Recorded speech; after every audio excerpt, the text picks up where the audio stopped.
Yo, what's good in the neighborhood? Restoring the neighbor back in the hood like Yusuf Shakur does down in Detroit.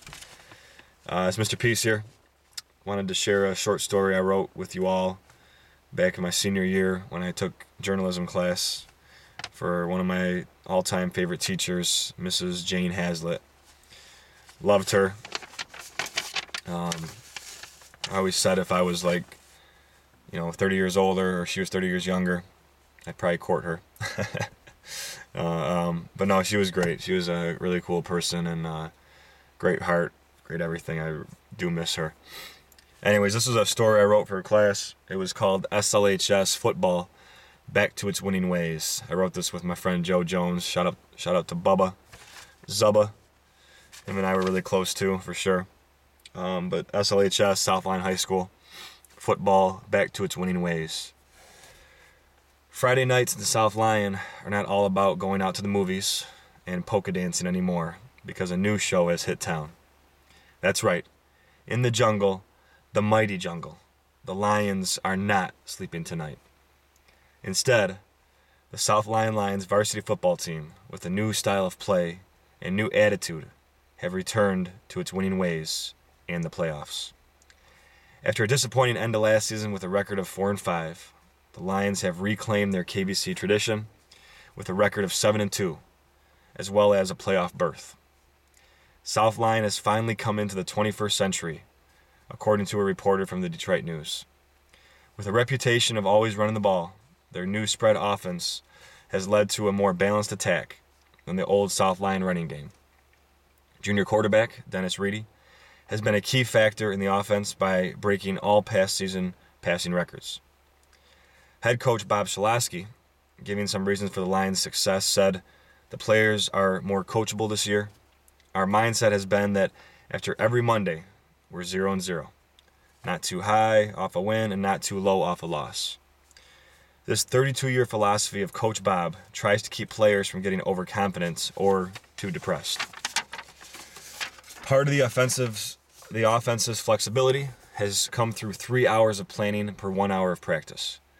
Some of this time spent on game preparation comes on the defensive side as well. When asked about any new defensive strategies, defensive secondary/wide receiver coach Scott Harris said, "We are trying to be more aggressive on defense this year. Creating turnovers is our main goal with a +6 turnover margin. This means the Lions defense has created 6 more turnovers than any team it plays. Strong team chemistry and great leadership are some other key factors to the Lions' turnaround season." Strong safety Brad Thomas stated, "We are not relying on just one person. Everyone can contribute. All players are getting along with each other much better than last year. This will be important come time for playoffs. To make the playoffs, teams have to make certain guidelines, meet certain criteria. A team needs at least 6 wins in a 9-game schedule, or 5 wins in an 8-game schedule, or fewer. A total of 256 teams will make the playoffs, which will consist of 8 divisions with 32 teams in each division. These playoff field announcements were announced October 27th on the Selection Sunday show on Fox Sports Net between 5:30 to 6 p.m. Since the Lions have already won 6 games, they automatically make the playoffs. When reaching this second season, the Lions' philosophy will be to take 1 game at a time, while keeping preparation the same. On any given game, the oddest of feats can occur. Anything can happen. A district championship, regional championship, even a state championship is possible. Home field is also very important," said Coach Harris. "In the postseason, there are no second chances. So for each team, every game comes down to do or die, win or go home." Coach Lasky said, "1 game and you're done. Everyone in the playoffs loses the last game, except for 8 teams. 248 teams lose. District first round action begins November 1st and 2nd, followed by the district finals on November 8th and 9th. Teams that make it past here move on to regionals, November 15th and 16th. Eventually, the winners of these games will play at the MHSAA semifinals on November 23rd.